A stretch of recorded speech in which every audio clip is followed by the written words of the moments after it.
sponsored by Bureau of Land Management, so our focus is on the western continental US. But to the extent possible, we're incorporating data and information from other parts to make this a true national assessment.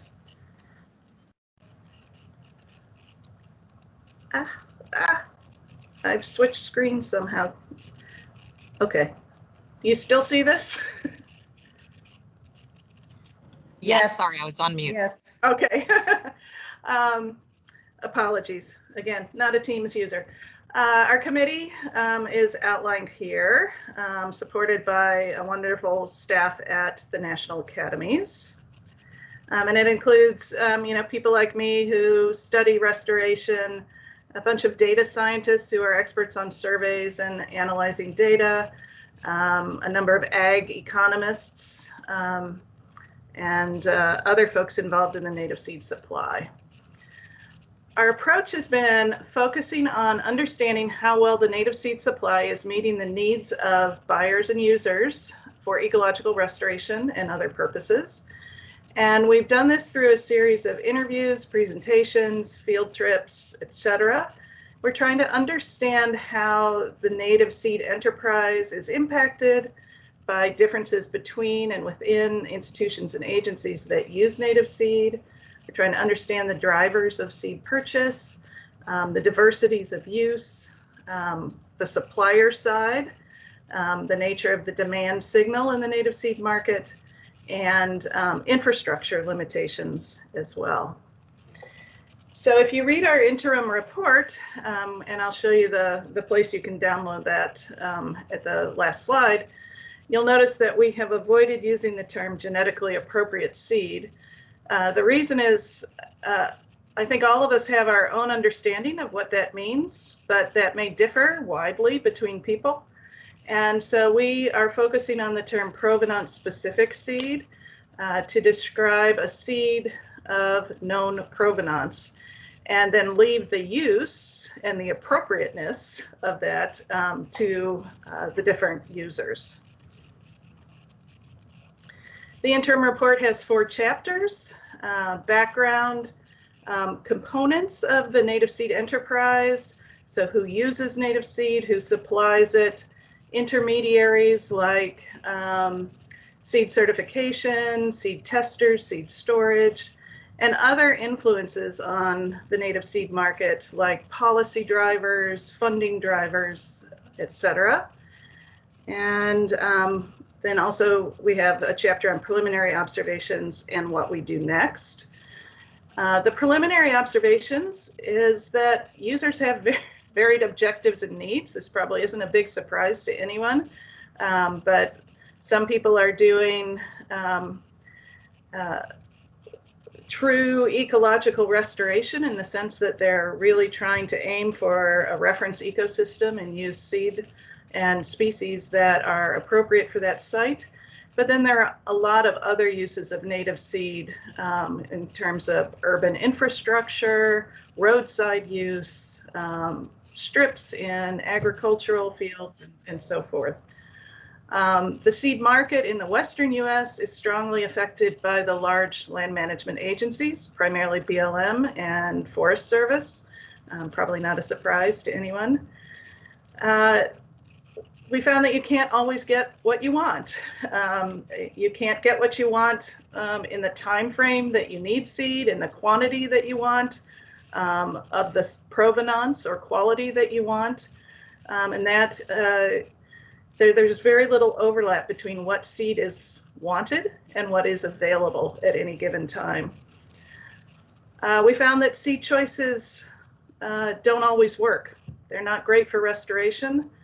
And also that there's not a lot of adaptive management going on, that the outcomes of seeding, when they fail, don't often feed back to what is purchased the next time.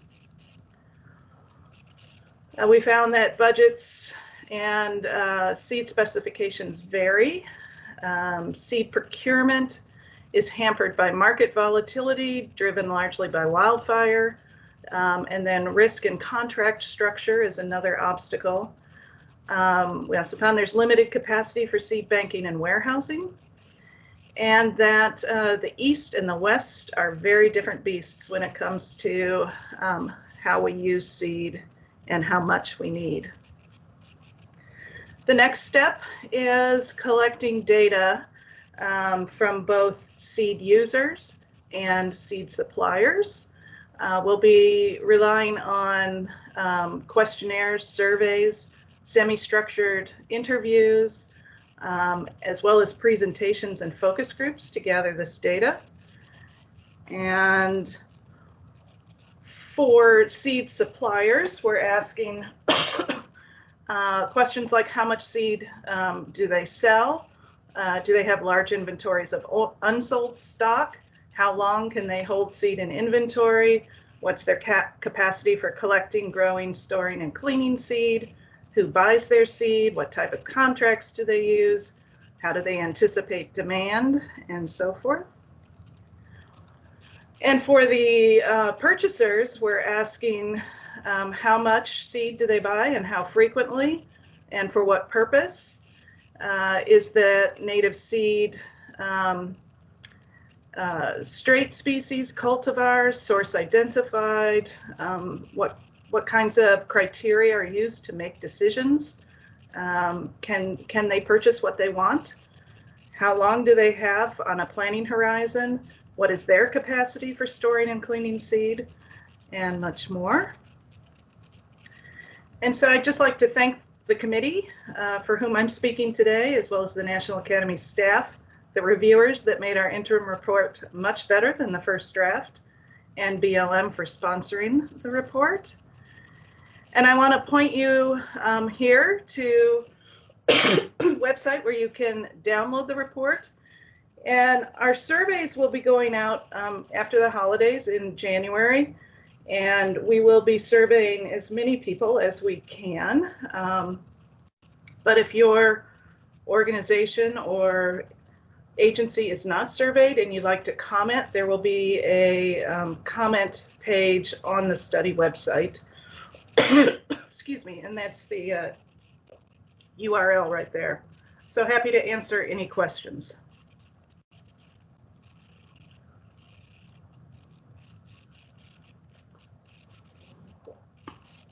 Great, thank you, Kay. It took me a while to find my button. I'm curious if anyone has any questions, you could speak up or type it into the chat.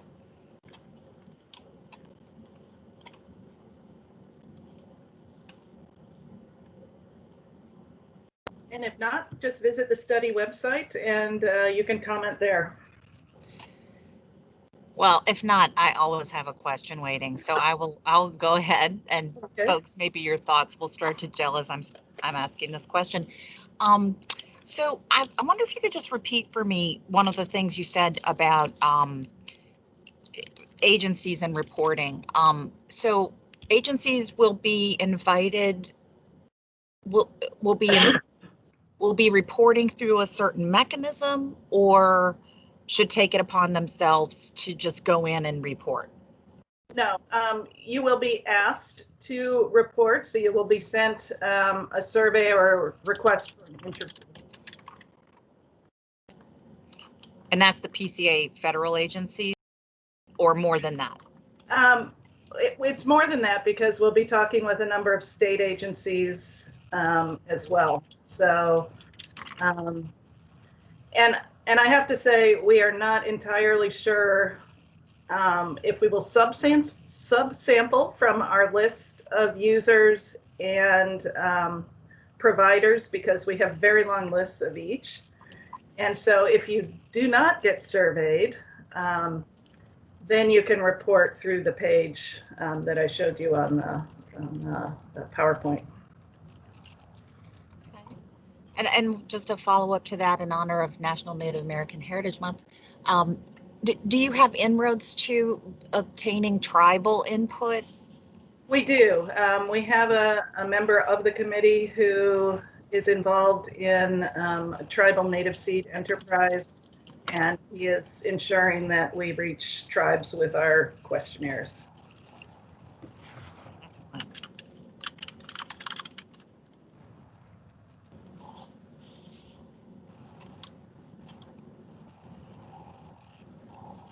And that website that's linked there also has the full information on this, the background on the study, the full committee, and previous public meetings and all that are posted there, right?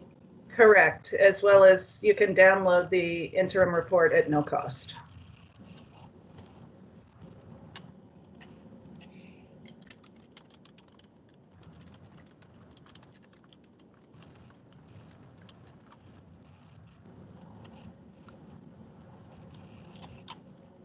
All right, well, I'm surprised there aren't questions from participants, but hopefully that's because they've read all about it and know it all. Yeah. And I hope it's not because they're afraid to ask a question, because I think any question's a safe one to ask on these calls. So, but yeah, so if people think of things, Kay, I guess they could. They can contact me Okay. if it's during this and they want to put it in the chat, I'll answer it, but they can also contact me, and if I can't answer, I'll refer them to the person who can. Okay.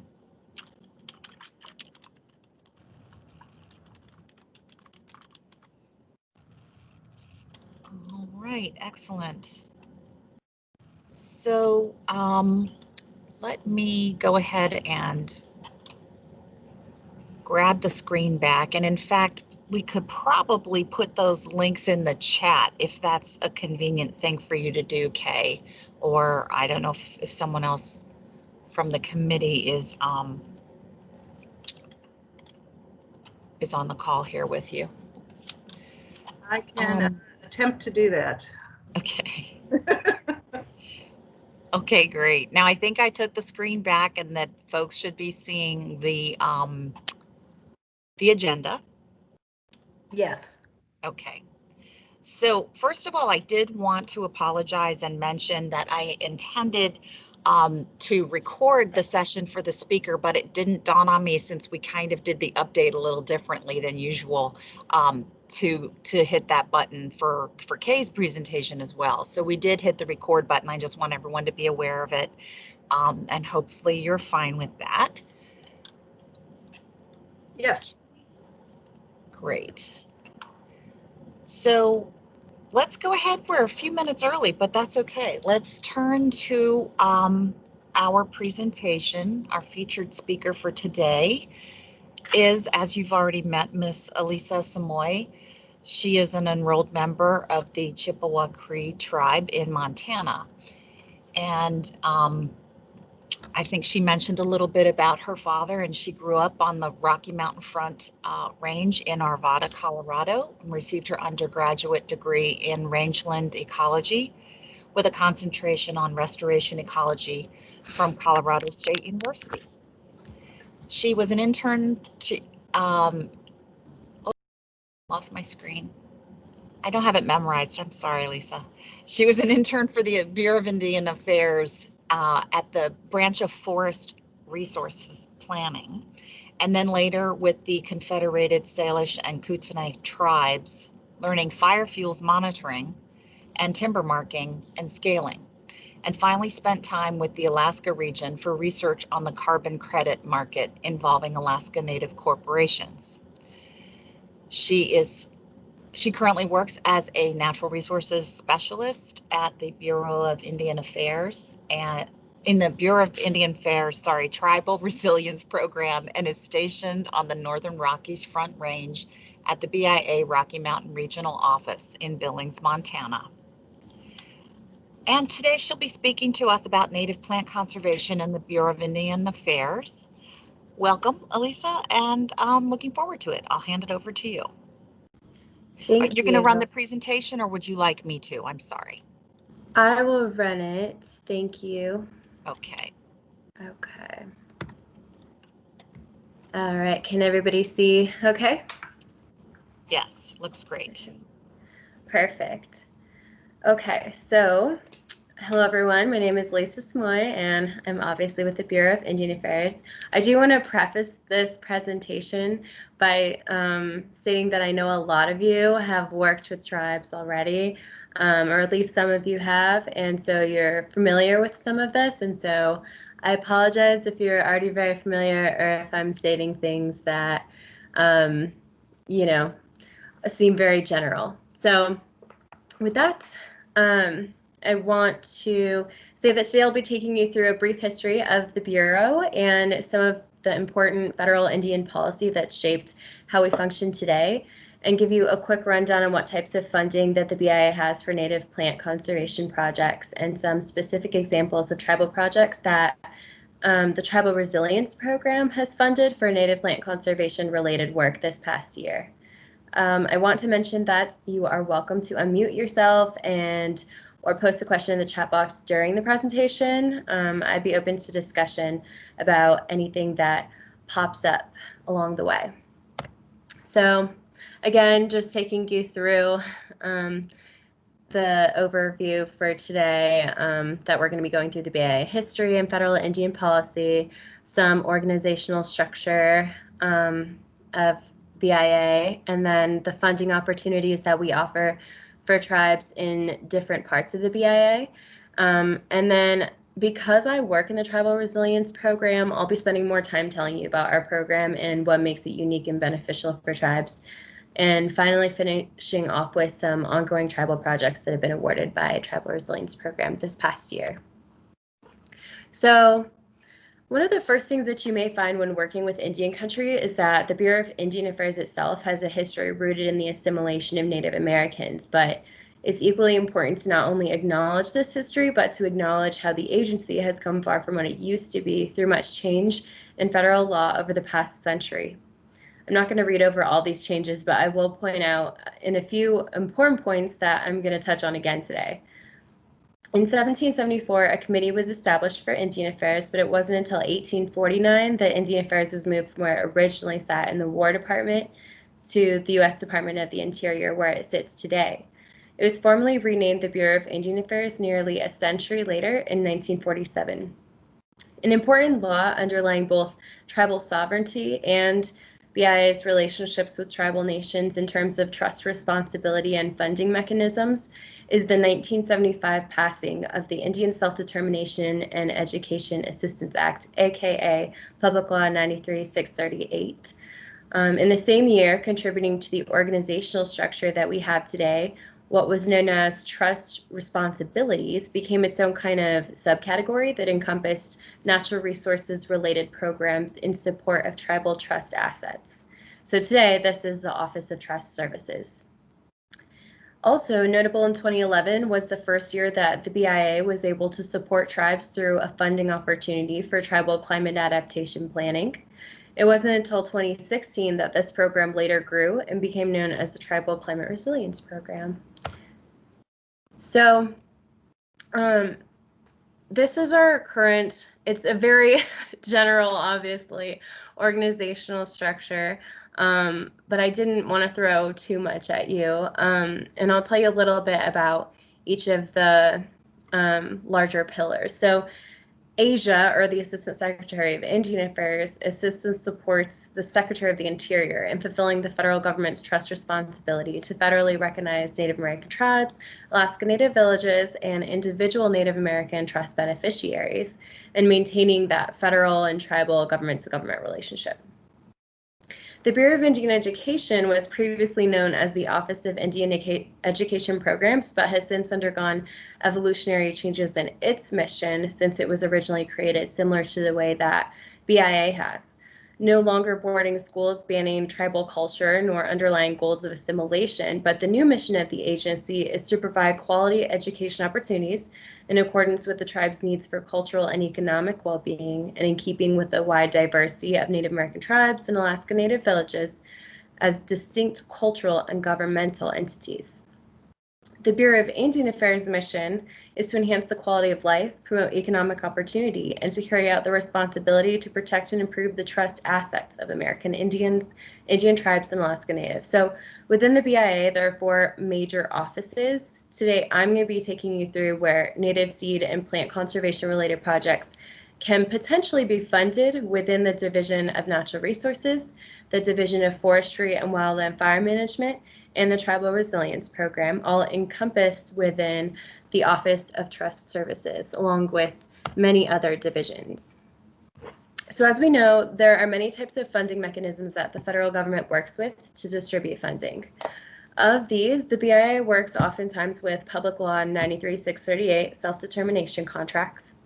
After this act was passed, some tribes, self-determination tribes, entered into contracts with the federal government for certain services and grants for tribal programs, while self-governance or compact tribes have full funding and control over certain programs, services, functions, or activities that would potentially otherwise have federal service and oversight. So aside from 638 contracts, there are federal grants, which is a funding mechanism that may be more commonly known or used. This is how the Tribal Resilience Program funding administers funding as a vehicle for financial assistance, and may be administered to all tribes, whether they're contract or compact. Something else I want to note as we get into funding is that the Bureau of Indian Affairs funding is primarily for federally recognized tribes and, in certain circumstances, tribal nonprofits or authorized tribal organizations or tribal consortia. So it depends on the program, on who is eligible, and I'm not going to touch on those specifics for other tribal programs other than my own. So yes, starting off with natural resources, the Bureau of Indian Affairs, this Bureau of Indian Affairs Division has a couple of important programs that may provide a source of funding for native plant conservation related projects. One of these is the Invasive Species Program, which covers all invasive species outside of noxious weeds in agricultural settings. I say except for noxious weeds because there's kind of a set aside for noxious weeds management. This budget varies annually, as do most, but the noxious weed funding generally ranges as about a little less or a little more than half of the invasive species available funding to federally recognized tribes, or it has in recent years. It is competitive funding, and as you can see, there's a 50% minimum cost share requirement, but the match can be from Bureau of Indian Affairs or other agencies. What's great to note here is that this funding must be used for on-the-ground applications. So in other words, for the implementation of these projects.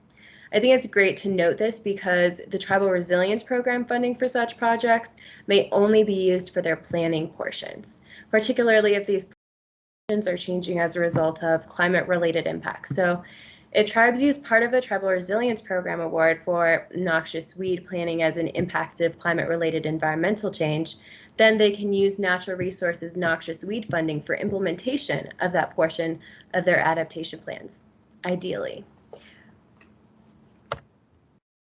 Also in Natural Resources Division, we have endangered species funding that's used to support economic development, restoration, or management of tribal trust resources, particularly for projects involving species that are protected by the Endangered Species Act.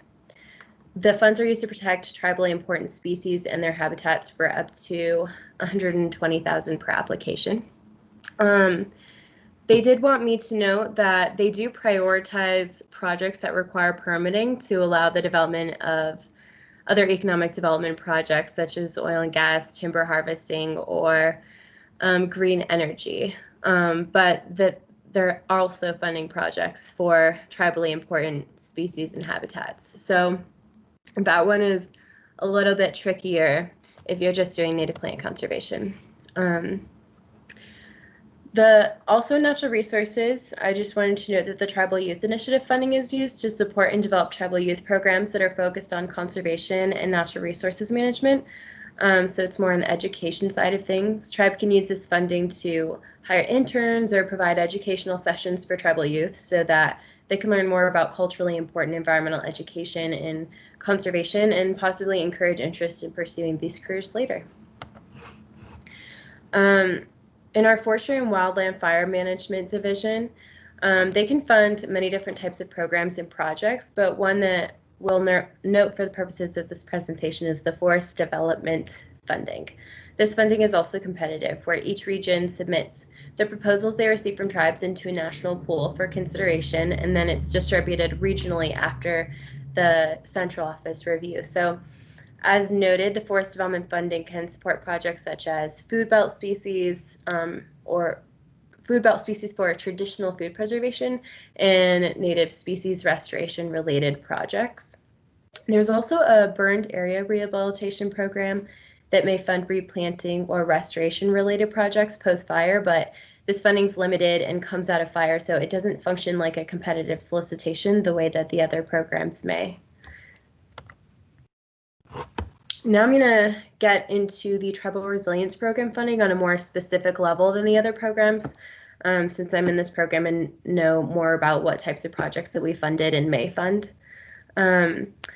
In general, it's designed to support tribes preparing for extreme events and harmful environmental trends that impact tribal treaty and trust resources, economies, infrastructure, and human health and safety. So a pretty broad program, but our adaptation planning category more specifically can fund planning for a wide variety of native plant conservation related activities. The Tribal Resilience Program focuses on funding overarching tribal climate adaptation plans, which usually have multiple tribal departments involved in the planning process.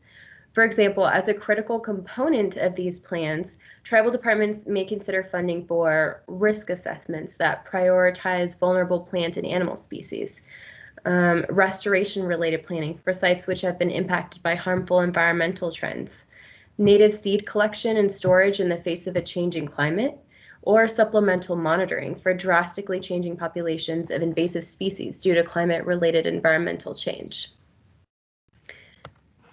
In general, the Tribal Resilience Program funding opportunities are eligible to federally recognized tribal nations, tribal consortia, and authorized tribal organizations. These awards are competitive and focus on capacity building and resilience training access, supplemental monitoring, as I mentioned before, vulnerability and risk assessments, climate adaptation planning. We also have categories for ocean and coastal management planning, relocation, manage, retreat, or protect in place planning. So the Tribal Resilience Program also has a fantastic training partner, which is a partnership with the Institute for Tribal Environmental Professionals Climate Change Program. They have hosted 18 different Climate Change 101 trainings since 2016, and they work with tribes all the time in being able to give them the technical support that they need to create robust proposals, and also provide platforms for tribes who have created overarching climate adaptation plans or are doing risk assessments, and giving them platforms to share their work with one another and discuss successes of projects. This year, they hosted their first biennial virtual National Tribal and Indigenous Climate Conference, which of course we hope in future years will not be virtual, but that happened in September and it was a huge success. There were thousands of participants. If you would like to know more about that, you can definitely contact me or Rachel with our program. I'll give you our contact information afterwards. But so this is the Tribal Resilience Liaison Network. We have an additional partnership with several different tribal organizations and an academic institution to fund our technical assistance arm.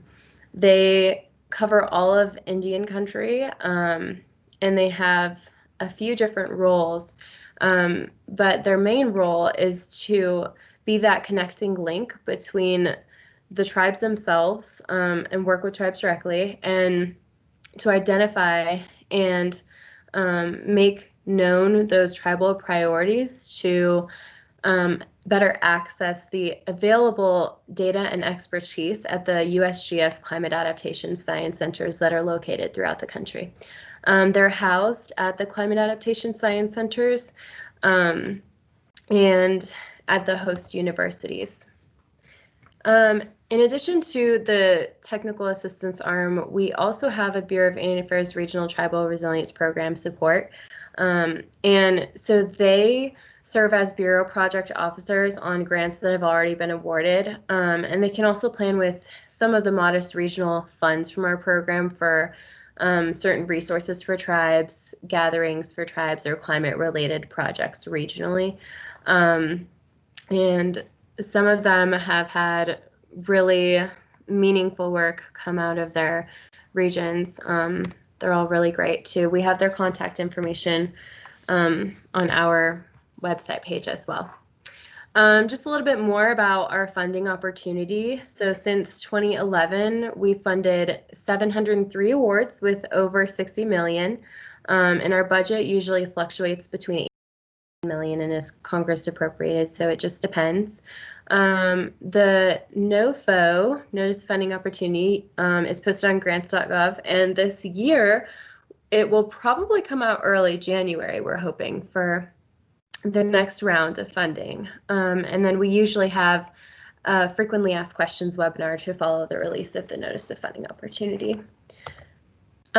These are all of the categories that we fund. The first three are focused on adaptation planning. Category 1 is for trainings and workshops, and it's meant to support the designing and hosting of regional or national tribal trainings or workshops that will assist tribal leaders, program coordinators, planners, and managers in developing the skills necessary to address extreme events and harmful environmental trends.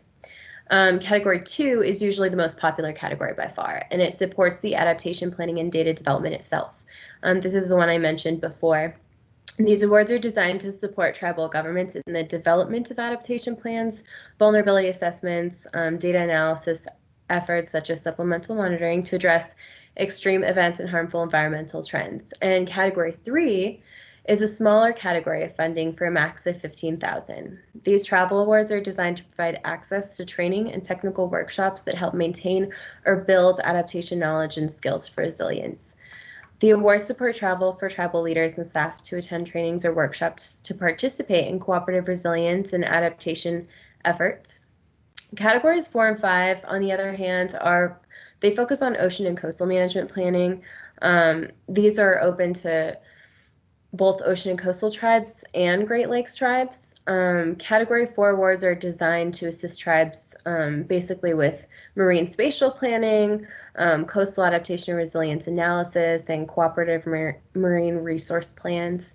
And then category 5 is similar to category 3 in that it's support for capacity building in the way of travel to get access to trainings for either adaptation planning or category 5 specifically for ocean and coastal management planning.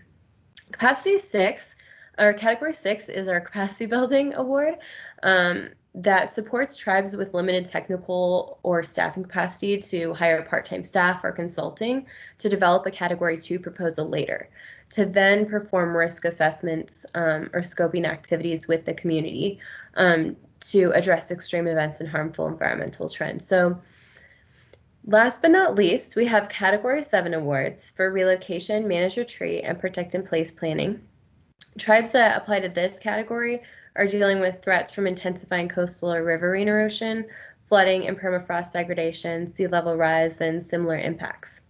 So just to reiterate that native plant conservation related projects should be enveloped in an overarching tribal climate adaptation plan, and they're more likely to get funded by TRP if they're not standalone projects. Rather, native plant conservation or invasive species projects should be outlined as key priorities of the tribe and added as one among other highlighted components stitched together into a cohesive plan by multiple tribal departments, if that makes sense.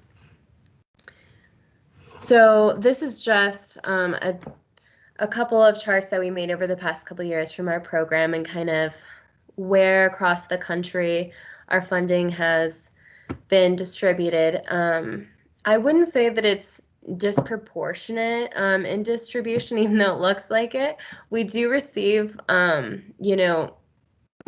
half or more than half of our proposals from Alaska tribes. So the fact that a lot of them went there isn't surprising. We definitely would like to receive more proposals from other regions and get more diversity or distribute the dollars more evenly across Indian country. So in fiscal year, so these are more of the plant projects that we have funded this year, just a couple of examples. In fiscal year 2020, which is this year, the Learning Center at Yuchi Butterfly Farm received a Category 1 award for trainings and workshops. They're a nonprofit organization chartered under the laws of the Muskogee Creek Nation with a mission to improve the lives of Native people, plants, and pollinators.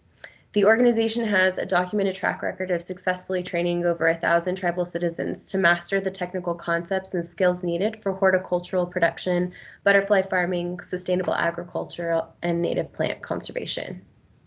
The project, titled Building Tribal Resilience Through Adaptation Planning to Preserve Cultural and Natural Resources, was designed to conduct adaptation training for tribes in Oklahoma on how to preserve cultural and natural resources during extreme events.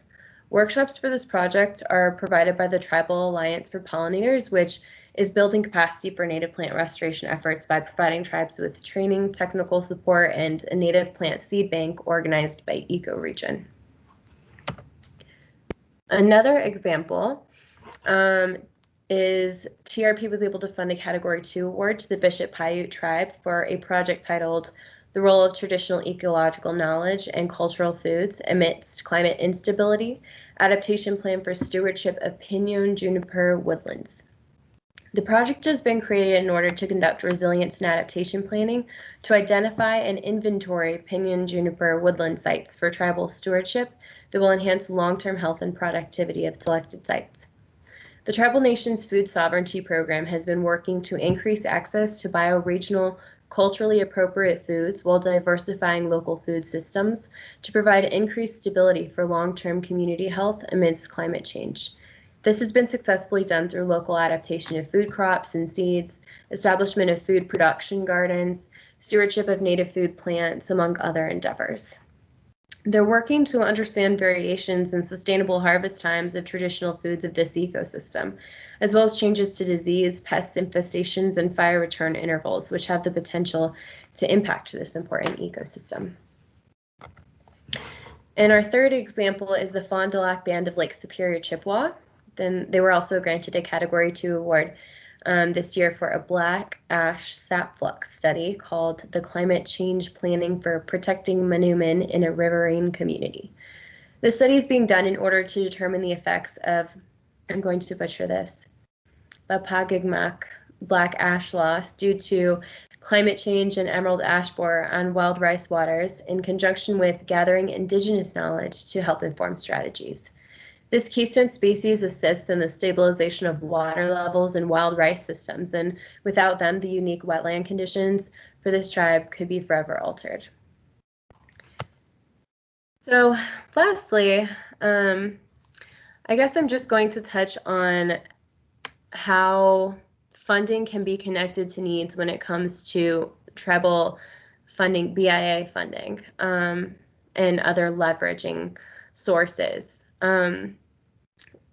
This slide was specifically made for the Tribal Resilience Program, and we like to tell tribes that climate change itself is not an isolated issue. So when they're applying for funding for some of these priorities that have to do with, for example, native plant conservation, to not only look for climate change related grants, they could be looking in other programs and finding out how they can connect their needs to the funding opportunity language, and just using these different programs, like, for instance, the burned area rehabilitation fire funding comes out of some of the emergency management rather than the forest development. So within each of these programs, in each of these agencies, there are just so many different ways that you can utilize funding if you're looking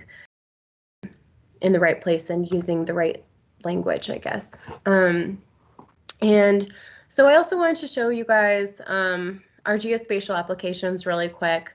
We have a Tribal Resilience Award and Reference Interactive Web Map that has counts of past awards and funding totals for each tribe. So if you go to a certain region, click on one of the stars. Each of the stars is a tribe that has been awarded, and it'll show you how many awards it's gotten over the years and the total amount that they've been funded. There are links to the award summaries to see each tribal award for each year, and you can turn the layers on or off to see different BIA regions, tribal liaison regions, or Tribal Resilience Program awards. So it's kind of fun to play with. That's also on the Tribal Resilience Program website. And we also have a National Climate Assessment Interactive web map on our website, and it displays the locations of Indigenous peoples' resilience actions. This information was combined from several different federal agencies and also organizations that were involved in the National Climate Assessment for the fourth one. The fourth National Climate Assessment is how we properly say it. And you can search by the different National Climate Assessment regions or the planning type or activity type. So you can do planning or assessments, monitoring or research, governance or capacity building, adaptation or implementation projects, or search for youth or cultural continuity projects. And those layers you can turn on and off as well. And then, oh yeah, so this is just what it looks like if you are zooming in on a particular tribe. And then also, oh, if we go back, so as you can see, the pop-up says 3 of 3. And if you were to click on that link or a link that has specifically BIA on it, it'll take you to our Tribal Resilience Resource Guide. And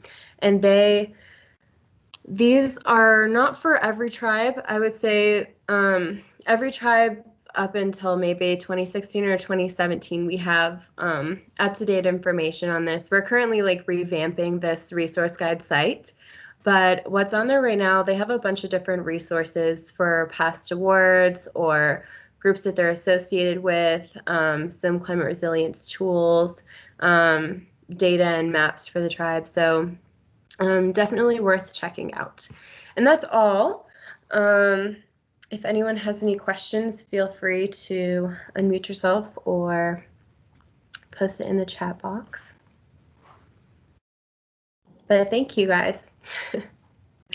Yeah, that was a fantastic presentation. Thanks. And I'm hoping that we will have some questions for you. I have a few waiting in the wings, but I'll let others take a first stab. Hi, Hi, Alyssa. This is Lori McCarrick with the National Park Service. And I was really excited to learn about the Tribal Alliance for Pollinators. And it looks like it's still a smaller eco-regional effort. Do you see that expanding, or I guess what does the future of that look like? You know, I wouldn't say that I can fully answer that question, but I know that because they were founded with the Muskogee Creek Nation and they have been around for several years, they have just stayed within their region and their tribes, those Oklahoma tribes. Mm-hmm. But I know that it is open to more than just the Oklahoma region tribes. I don't know that they are considering expanding, though. That's definitely not something I personally feel comfortable answering to, but that's as much as I know. Okay, thanks. I can look on the website too and see if I can find anything else, but thanks for sharing that. Yeah, for sure. Thanks. Hi, Alyssa. Thanks for the great presentation. In several of your descriptions of programs, you had cost shares, and one of them I think was 50%. Now, can that be a cost share federal agency, or does it have to be the tribes putting the funding in? Yeah, that's a good question. So that was for one specific program, and I believe that it was the Natural Resources Program. I'm going to go back through and make sure I'm looking at that right. Yeah, so the Natural Resources Invasive Species Program. Right. All of the programs function so differently in the program funding. When I was doing research around BIA for some of these specifics, I just heard so many different things. So it's, yeah, I would gladly say that this is 50% cost share with, it can be other federal agencies. It does not have to be just the tribe. And also, it doesn't fund tribal staff salary. It can fund or equipment. It needs to fund essentially like a contractor who's going to go in and put in the on-the-ground application and get it done. That's as far as I understand. But you can definitely, if you feel like you want to know more about each of these specific program funding, you can go on the BIA website, or I can connect you personally with some of these branch leads and division leads. That way they can answer more specific questions. And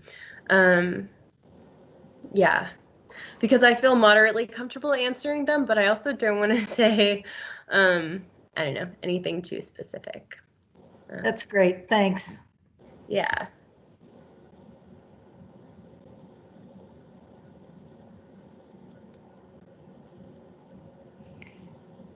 Do we have more questions?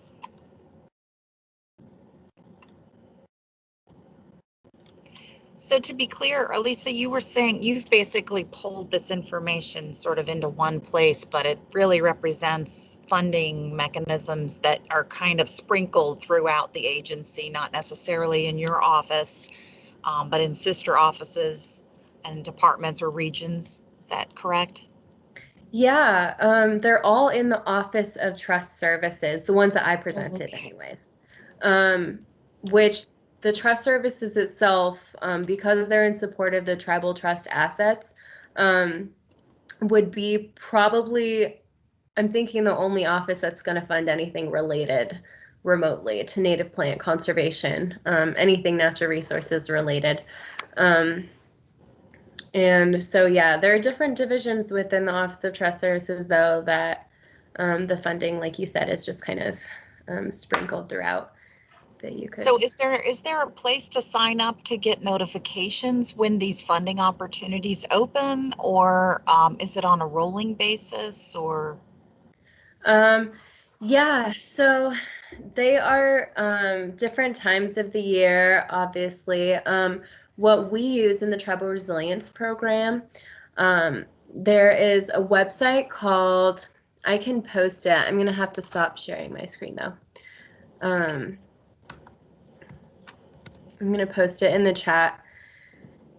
It's the University of Oregon's extension, the Tribal Climate Change Network. And they, I'm sure some of you have heard, especially if you're in the Northwest, they distribute or they send out notifications for when certain funding opportunities are available for tribes. And also they have a page, an amazing page. Let me just find it, that has all of the opportunities in one place and from past years as well. So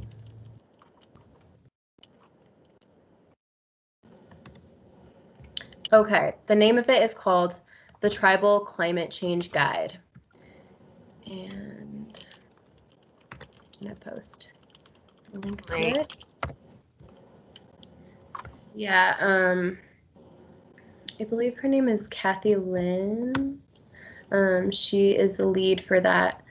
And you can find a lot of information about past tribal grants there. Great. And that has like other agencies too on it.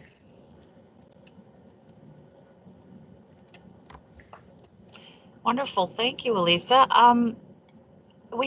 We're just a little bit over, but if anyone has a question to ask before we move into the next part of the meeting, I'm sure we can accommodate it.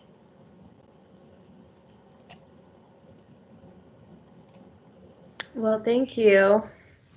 Yeah, thank you. Thanks again, Alyssa. And just for everybody's information, we will be posting the presentation as well as the recording to the PCA meetings page after the meeting today. So now we'll morph into the next part of the meeting, which is the Native Plants Roundtable. And I'd like to start by, well, I'll just let folks, you can raise your hand or just unmute yourself and speak up. This is an opportunity to share information on updates of what you're doing on native plant conservation, events, etc.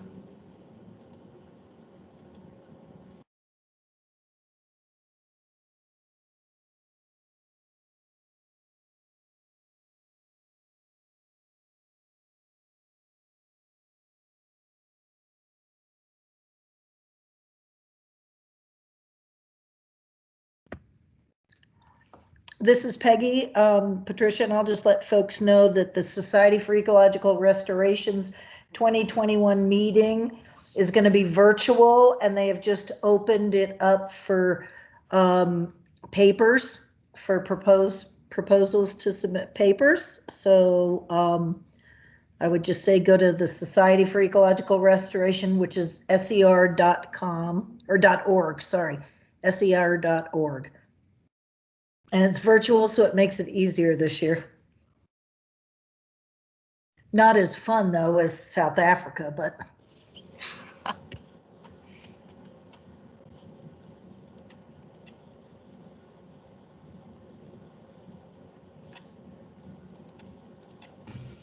Hi, this is Emily Grave with Laukahi, Hawaii's Plant Conservation Network. Can you hear me? Yes. Great. Hi, Emily. Hi. So I just wanted to let you all know that our annual partner meeting is coming up on December 3rd. It is also virtual, and we'll be reporting on progress with the Hawaii Strategy for Plant Conservation. And if any of you would like to join, you can just send me an email and I'll get you the invitation and I'll put that in the chat. Thank you very much.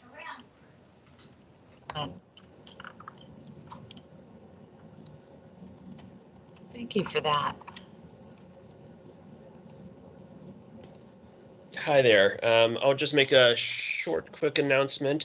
The U.S. National Herbarium at Smithsonian's Natural History Museum is getting close to digitizing every single pressed two-dimensional vascular plant specimen that we have in the herbarium. We hope to be done with this by springtime of 2021, which is a huge accomplishment. We're talking about 4 million plant specimens.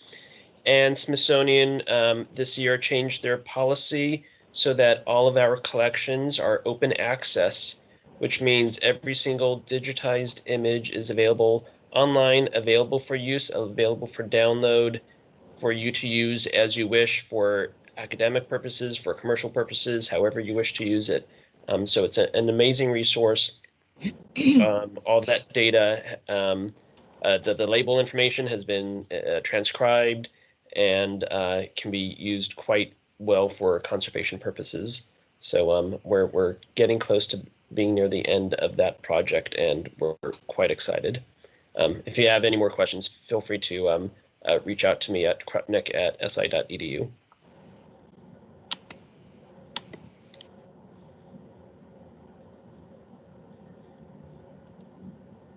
A quick follow-on to that, Gary, to access them. I mean, I know open access generally means it's open access, but do people register in order to use the data? No need to register. I believe you could just go right onto our collections page. So if you access, not sure what the web page is, but if you go to NMNH, I'm not sure what the web page is. But if you get to the Natural History Museum webpage, go into collections, you could search the database, type in any specimen you wish to look for or any location, pull up all the specimens, and then you could just click on each image and download that as you wish. Either small thumbnails or higher resolution images. I don't think there is any need to register. Okay.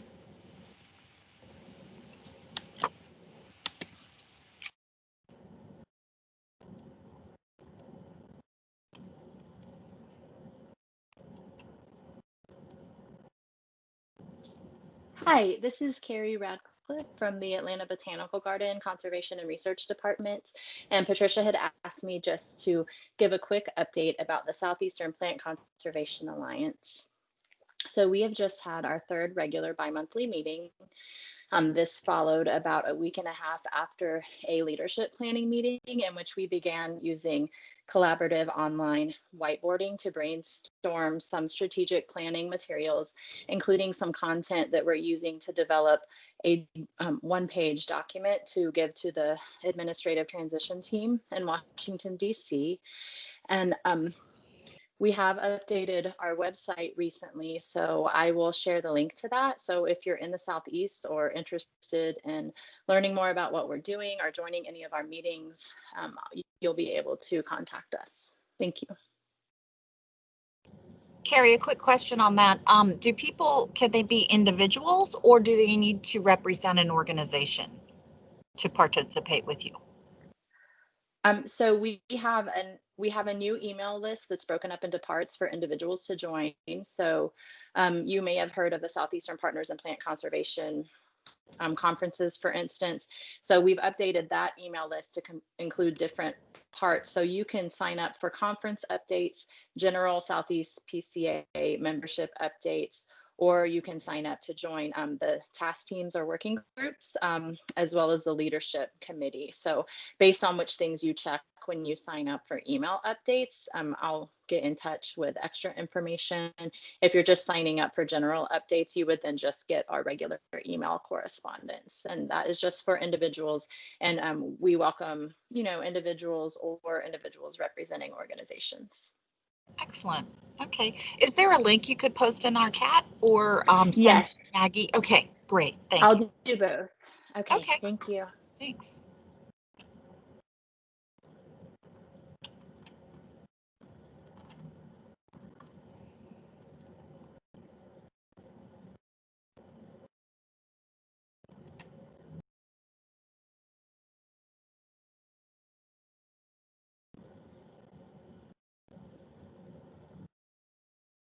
These pregnant pauses are difficult, but I was hoping it would give people the bravery to speak up.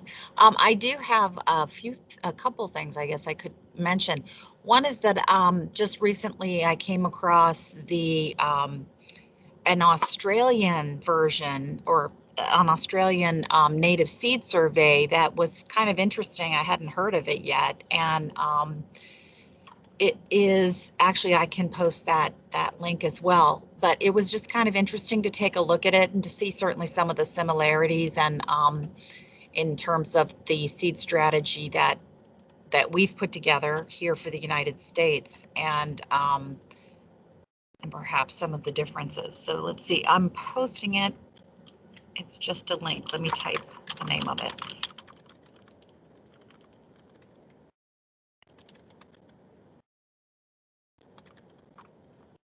Apparently I can't type and talk at the same time. Okay. I know that Molly just left the call, but just for your info, the National Seed Strategy Progress Reporting Team is working on putting a report together to look at the accomplishments we've been able to achieve in the last 5 years. The seed strategy, of course, was unveiled in 2015. And so we're really excited to start seeing some information come back on how and who have been contributing to implementing the actions under the seed strategy.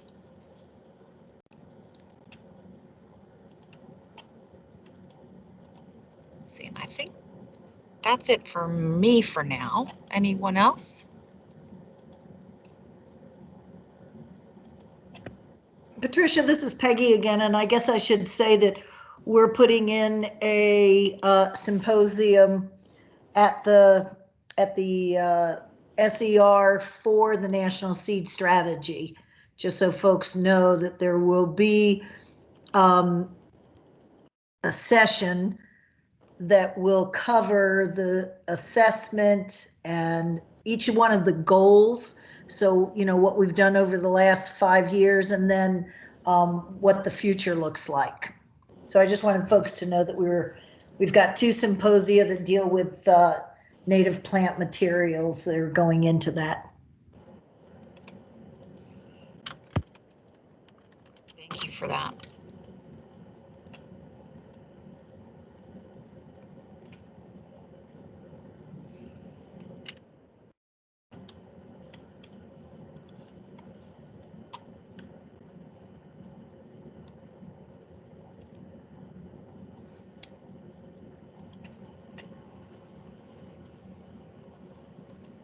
Not a very talkative bunch today. I'm surprised. So let me just put it out there one more time. If there's any more events, updates, meetings, please feel free to speak up. And otherwise, I'll move on ahead and to the last part, which is I'd like to just share with you the dates for next year's PCA meetings. As I mentioned at the beginning of this call, this is the last general meeting of the PCA for this year, but the planning team is working diligently to develop a really exciting speaker schedule next year. I don't know, Gare, if you want to make any comments, if there's any comments to make at this point.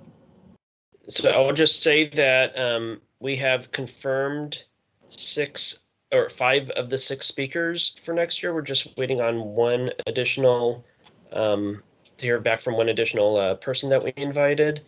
Once we get that all ironed out, we shall be announcing it soon. I'm hoping that we get that announced before Thanksgiving. That's my personal hope. And in fact, I should probably confirm with our January speaker that he will be ready to speak in January.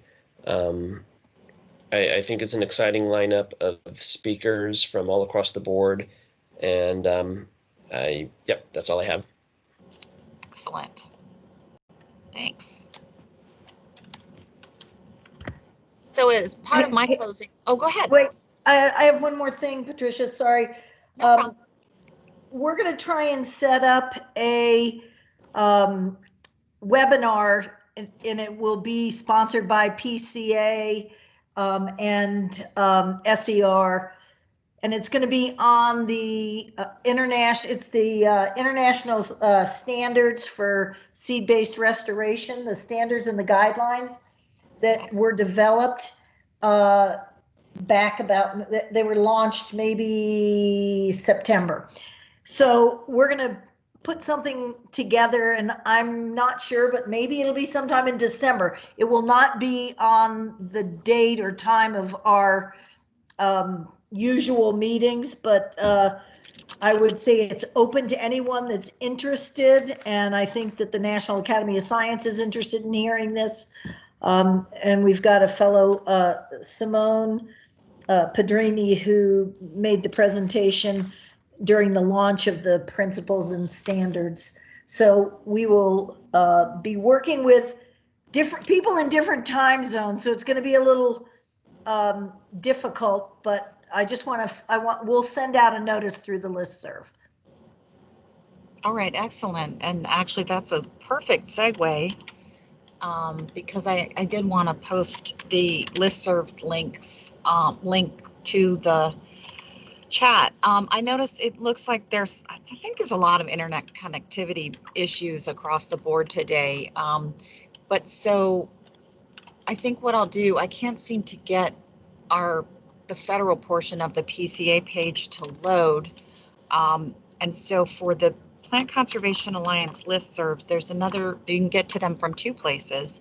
And one is from the federal webpage and the other is from the cooperators, the PCA Non-Federal Committee page. So I'm going to just post that in the chat real quick, and I'll just remind folks, I know many of you came to this meeting today because of the announcement that we share over the listserv. But if you didn't, I highly encourage you to join the lists. There's 4 lists that are general in nature. Well, that's not true. The native plants list, they're specific. They focus on specific issues. Medicinal plants, alien plant working group, and restoration, and then general native plant list. And we don't post the same messages across every list unless they happen to be applicable. And with the exception of a lot of times job announcements and funding announcements, we do post over more of the websites just because it's really important to us to get that information out as far as we can. Other than that, I think that's all I had today. I don't know if anyone has any further closing remarks.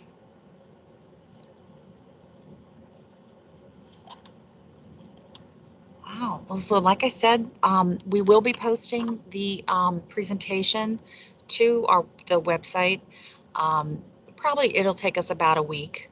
And We really appreciate that you called in today. We will try to let everyone know who called in via email that the presentation has been posted.